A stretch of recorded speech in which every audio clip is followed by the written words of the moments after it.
Welcome, everybody, to GAMEOLOGY episode 51. We're talking about the psychology of aesthetics. I'm one of your permanent co-hosts, Matthew Falva, and I'm joined by... Attila Gabriel Brzezinski. All right, Attila, the reason that I wanted to bring up aesthetics is that I was playing an old RPG called Legend of Dragoon, and this was made at a time to compete with Final Fantasy VII, the Square Enix RPGs, games that had pretty huge production values. I mean, the CGI in Final Fantasy VII was like cutting edge at the time, 100 people on the team, basically a precursor of the kind of development cycles and resources we would see put into modern games now, but at the time nobody had ever seen that. And when they were advertising it, you didn't actually see any gameplay, it was all CGI stuff, which now people would hate, but back then we really liked. And Sony decided to, with their Japan studio, to make a competitor. It took them a long time to do it. By the time it came out, I think it was like 2000 in North America, 1999 in Japan, so the PS2 was ready to come out. And it's lacking, while it has quite nice CGI productions here and there when they pop up, they actually look pretty good. It's missing some of the other polish that a Final Fantasy game would have. And when you go back and you compare Final Fantasy games to games of their era, it's really shocking sometimes. So one of the things I noticed that it doesn't have is it really shies away from showing faces. And the reason is that they just didn't actually put a lot of pixels into it. I mean, for a game that is actually 3D polygons and pre-rendered backgrounds, the faces are sort of drawn on in this kind of 1 pixel. You'll see an eye, 1 pixel here, and then one's down there, so they look like really droopy. But what I found is that I felt like I couldn't connect with the characters as well and understand what they were feeling by not seeing their face. And I think that a face really is such a connection to a character. And when I went back and looked at Final Fantasy VII, you always see their faces. And what I was shocked about going back to 7 is that I didn't realize how much they looked like Lego characters. They just have these big faces with very drawn-on cartoonish faces. But like we saw with Wind Waker, we can talk about that later, is that a cartoony way is a really nice way of getting expression across. So I thought that was a huge difference between them, and it was to the detriment of Dragoon, and it sparked the whole reason I wanted to talk about this. Yeah, okay. I mean, it's sort of no small like aesthetic secret that if you put a face on something, then we just as humans are kind of naturally more inclined to,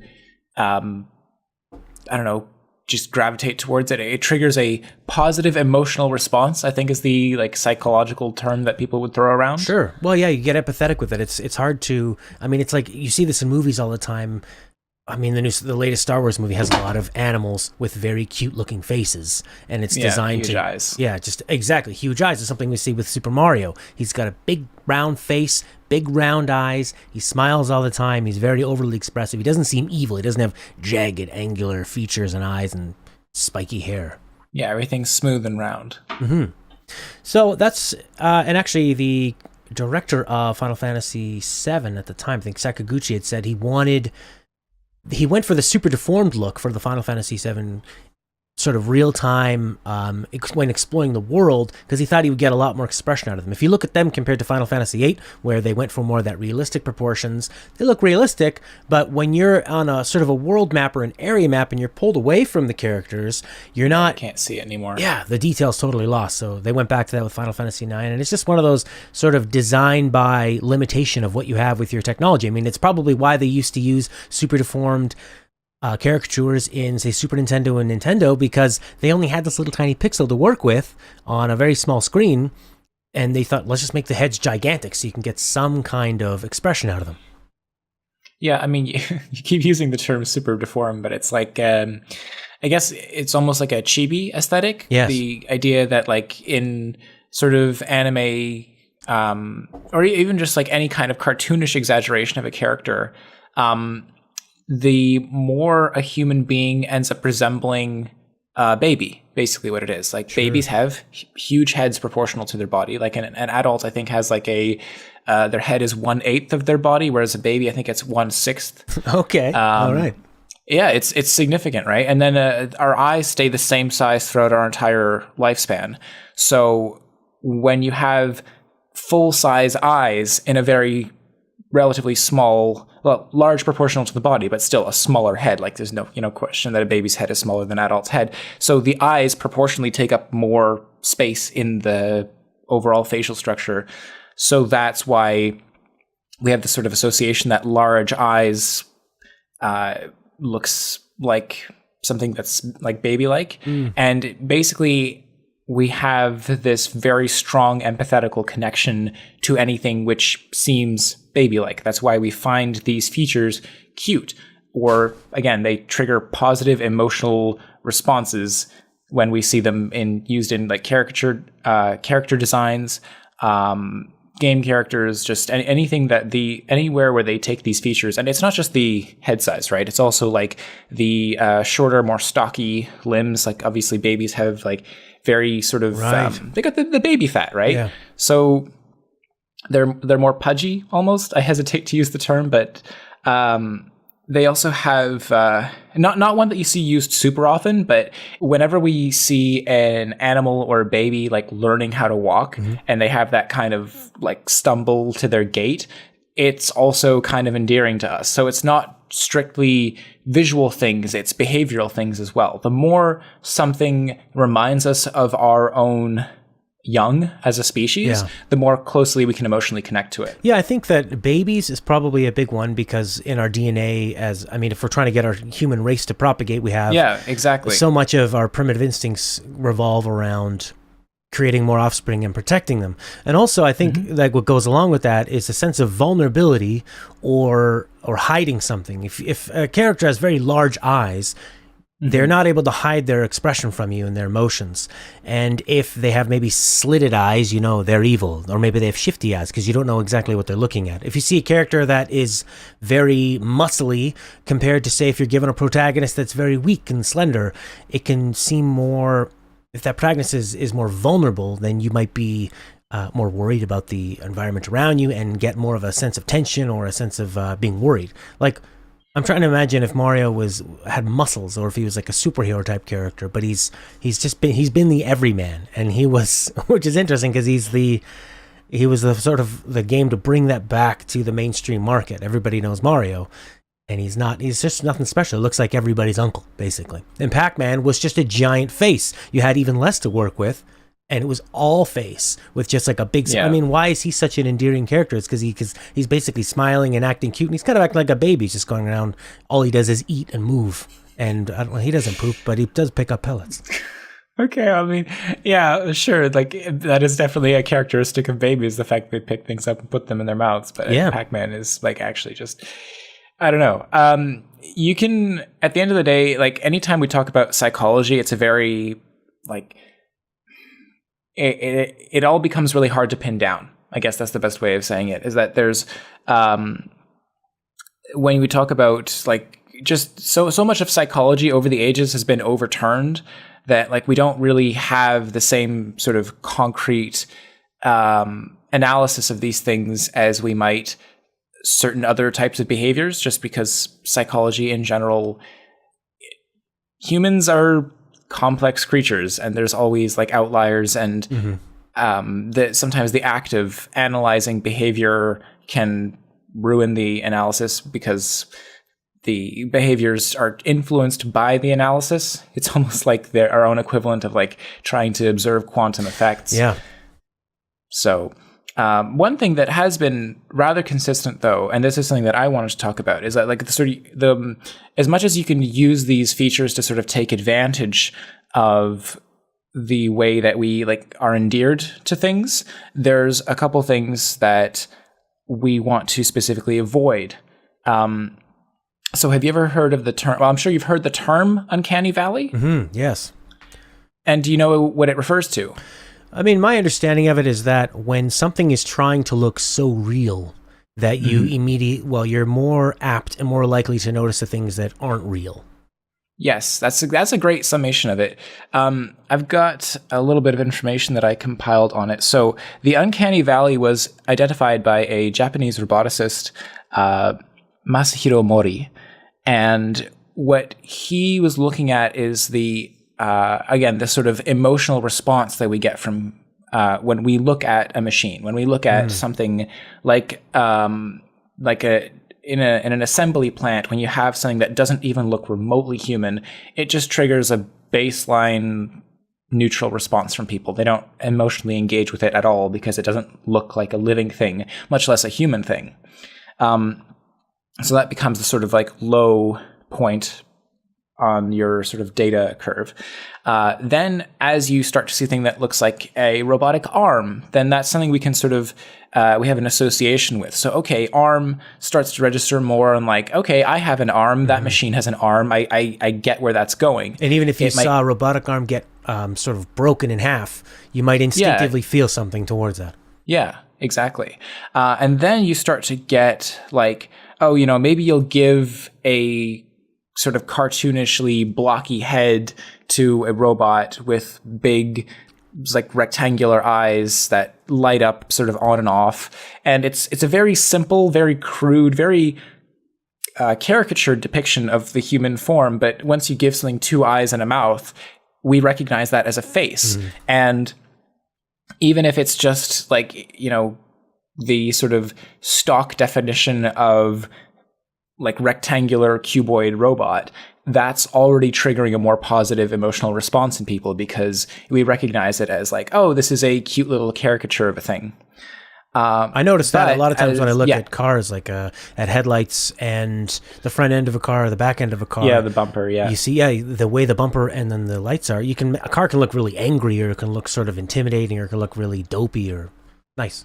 Yeah, and I think that's a large part of that is actually very intentional by the companies that design these things. Sure. They want you to have, you're either looking for a car that has this very aggressive look to it because that's the image you want to project, or you want something that looks very soft because that's the image you want to project. Sure.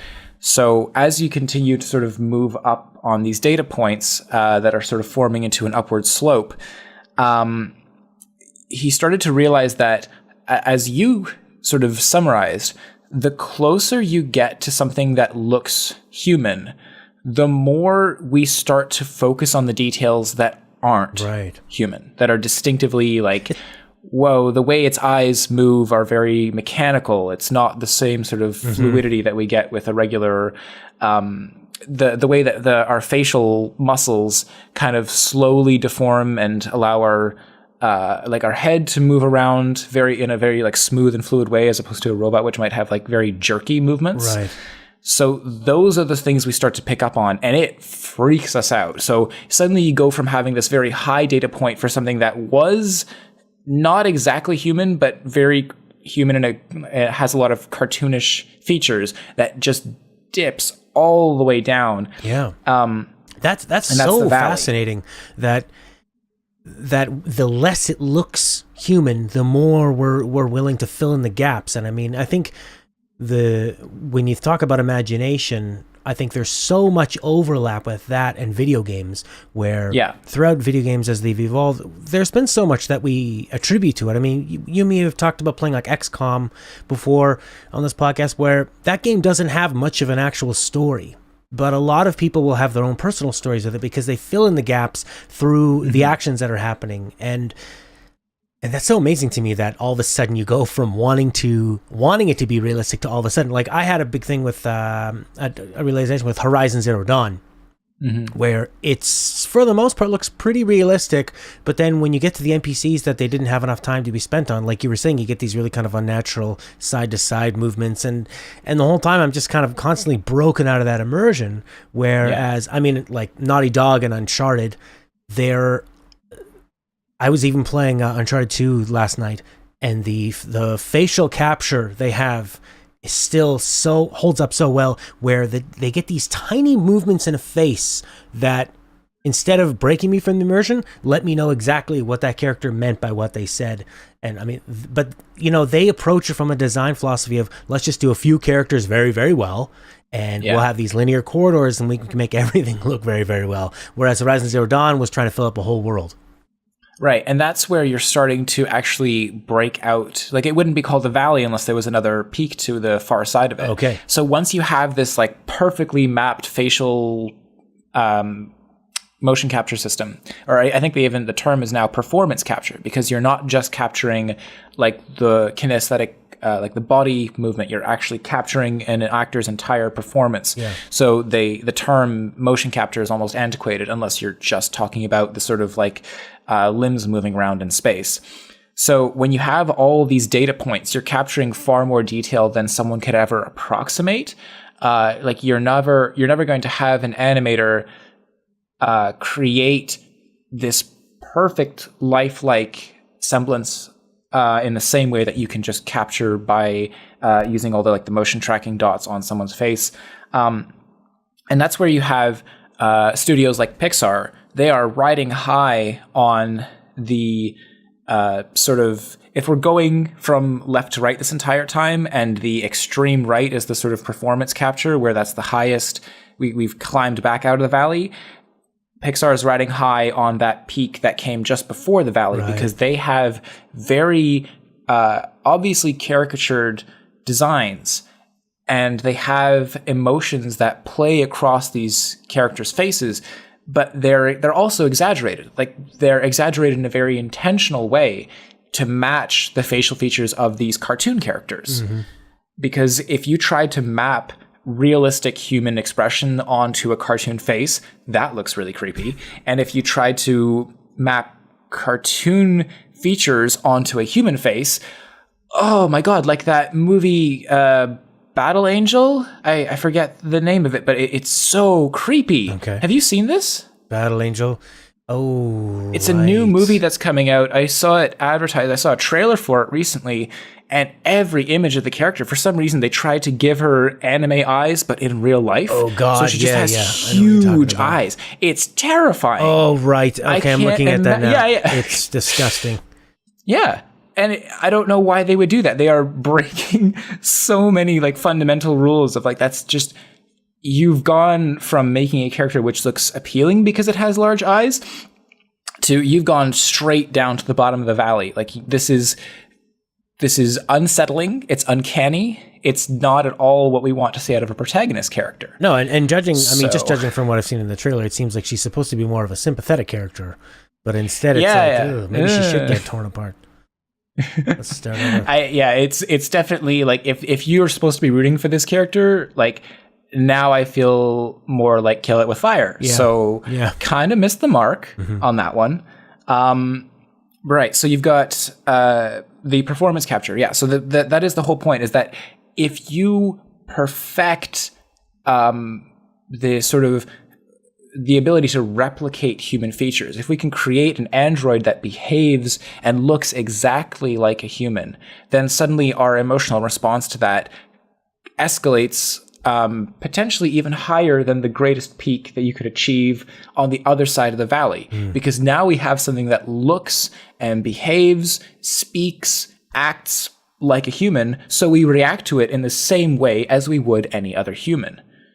And it's not that we've really seen many examples of that. You see a lot of examples of maybe a face, just the face of something, but then it also gets really creepy if they pull the camera out and you see that it's just a head with a bunch of wires coming out of the bottom, or even a torso. Right. So there's a long way to go before we have something in the sort of realm of robotics that really achieves that level of that height on the other side of the valley. But I think performance capture has gone a long way into making digital characters believable in a digital world. Yeah. When you start to take digital characters and insert them into the same scene with other real life actors, like they tried to do in Rogue One recently. Oh yeah. With a couple of the characters. Yeah, that's it. Yeah. And I think Princess Leia at the end, right? Yeah, I didn't want to mention that one just in case, but it's been out for a long time now. Oh, whoops. It's not a spoiler because everyone knows that the end of Rogue One is the beginning. That's true. Okay, it's a prequel. The only spoiler is that they spoiled her character by making her look like that. And see, the thing is, I didn't really notice that she was CG because they sort of pulled focus on the character in the background who was a real human actor, and they had her in shot almost by herself. So that was more convincing to me than when you had Grand Moff Tarkin interacting directly side by side with other people, and it's very noticeable. I was really expecting oh my gosh, this is going to be the full power of Disney, you know, all the resources they have on hand, the power of CG that they could pull off. And no, you can still tell very obviously that that is a digital character that they've just plastered over an actual human's face. So, I mean, when it comes to CG in general and practical effects, I mean, this is getting a little bit away from video games, but sure, in the way it all relates. It's related. I've always loved practical effects. Even like I think a rubber mask looks so much more realistic because up close, or a model like a very small model that blows up. That is a real tangible thing, and your brain can tell that. Like you say, especially when it's in a scene. CGI looks great in a distance. If you want to animate a much bigger army, or like the weather, or you want to do a background or something. But like you say, when you put Grand Moff Tarkin up next to a human, there's something about the skin and that texture and the softness, and it's just so instantly your brain knows that's not real. Yeah, and we will get there. We will absolutely be able to create computer systems that can replicate real life, like light reflection off of skin. Sure. You know, there's a lot of technologies. I think subsurface scattering is one that you hear, where like the way that light diffuses on a particular surface, like it's whenever you see light shining off of human skin, or whether you see, especially the eyes. Oh my God, the one thing we are going to have the hardest time accurately capturing is the way that light plays across our eyes, because when we look at faces, we're looking at the eyes. We are more than a face. Like, you put a face on something, people are drawn towards the face, but more than anything, they are drawn towards the eyes.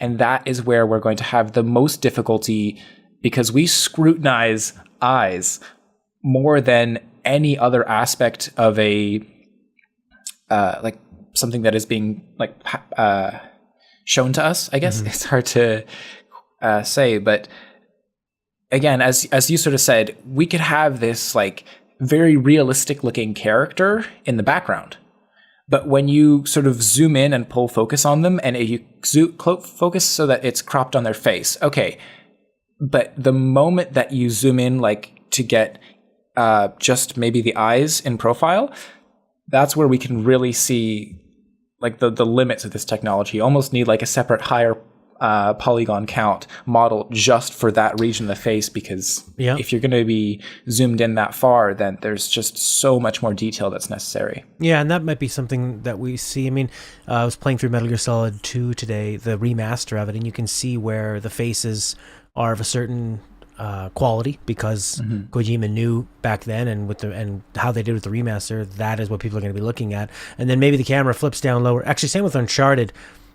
You'll see a gas pedal or something, and somewhere they have to cut these corners, and the gas pedal is going to be like a very, very obvious polygon that looks straight out of the PS1 era. But you know, they realize that they put the resources where they need to, and that's in faces and eyes, and trying to get that going. I mean, did you have more on that topic, or did you want to bring this back to how it sort of applies to games? Yeah, so let's talk a bit about like the sort of other side of this. Let's say that you're trying to create a horror game and you want to play up this level of uncanniness. Well, it's almost easier to do by accident when you're trying to create something that looks good. Sure. You know, I think there was I'd heard sort of secondhand stories that Scott Cawthon, the creator of the Five Nights at Freddy's series, says that he was inspired to create the games because when he was trying to animate characters, people were insulting the animations he produced, saying that they looked like something you'd see in an animatronic. So he's like, okay.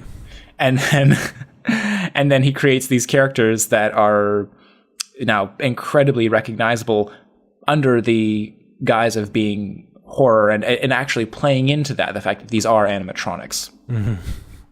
Wow. So yeah, go ahead. Well, I found that a great story, and I like so much about how, because video games are a medium that combines technology with art, I love when you hear the reason something is created, because that's just what they had to work with, and they embraced that, and it ended up becoming something that was unique and very effective. Yeah, so I don't know if that's just hearsay. I don't know if it's true, but it definitely plays into the fact that if you're trying to create something uncanny, that sort of like, I guess when people were saying that the animatronics that his animations looked like something you'd see in an animatronic. It's because of that stuff I was talking about earlier, where they have these very like sharp, like quick start, quick stop kind of movements. They don't have the sort of natural fluidity that you get from regular human motion, and they look very segmented, where this part moves this way, this part moves that way. Yeah, exactly. So when, like, if you're trying to create something uncanny, though, there's more than you can play with. Like, anything that seems uncanny to us is just something that is out of the ordinary. And you have to take something that we are very familiar with, that we see on a day-to-day basis. So humans, that's an obvious one. But you can also take something as simple as one example that I heard in an extra credits video talking about this exact subject. They used a flickering light. We know how lights are supposed to behave. We know that there's a certain level of expectation that if you have a light and it's flickering, it means that there's a lack of maintenance. It means that it's not functioning properly. And this creates this sort of tension. You can get that from a picture of something like a chair that you can imagine balanced on 2 legs. You have this feeling that a chair is supposed to be balancing on 4 legs, assuming it has 4. And you get this feeling of unbalance. Like, that that's not its sort of natural state of rest. So there's what you can do to sort of play with what we consider uncanny. You can intentionally play up these things. I think I had another couple examples written down here.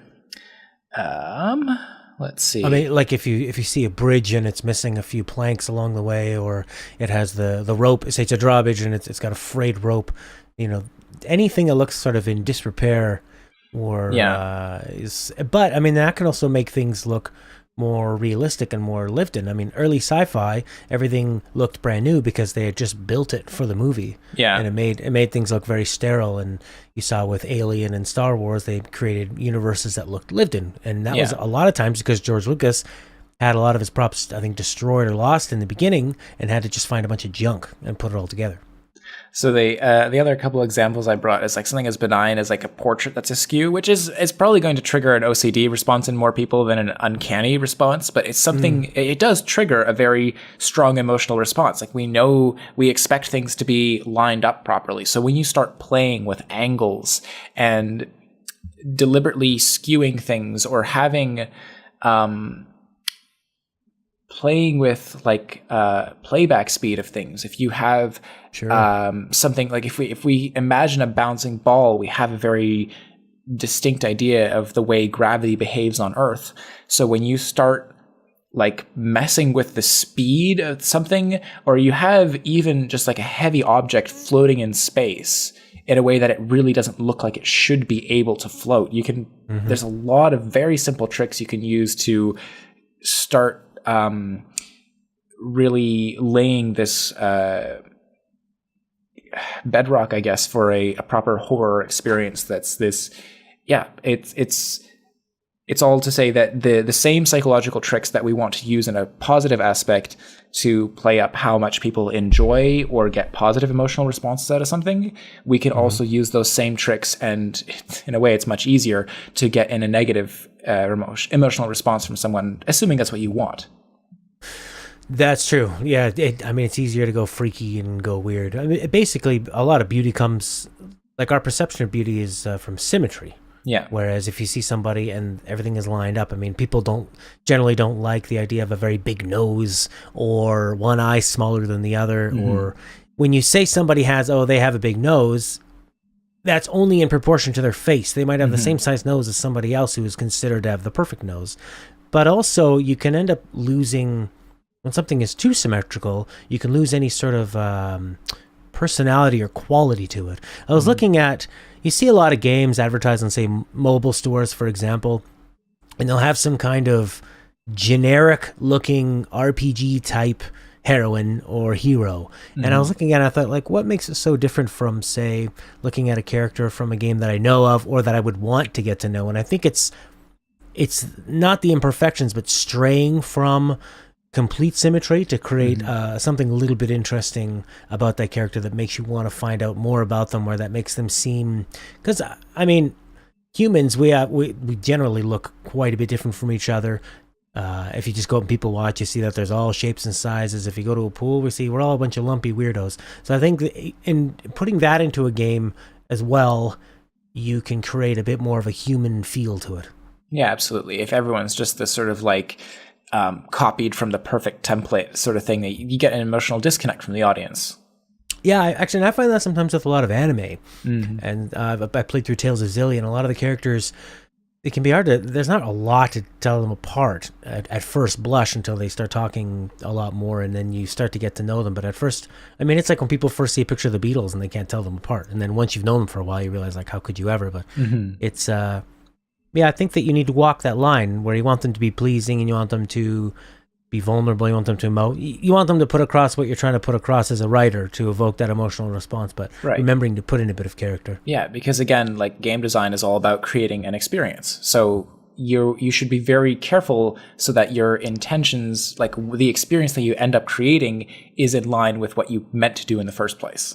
You know, just sort of like a couple quick hits. Sure. I loved with, like, for example, Breath of the Wild and Wind Waker, in terms of Zelda games that use more of a cel-shaded and more of an animated style.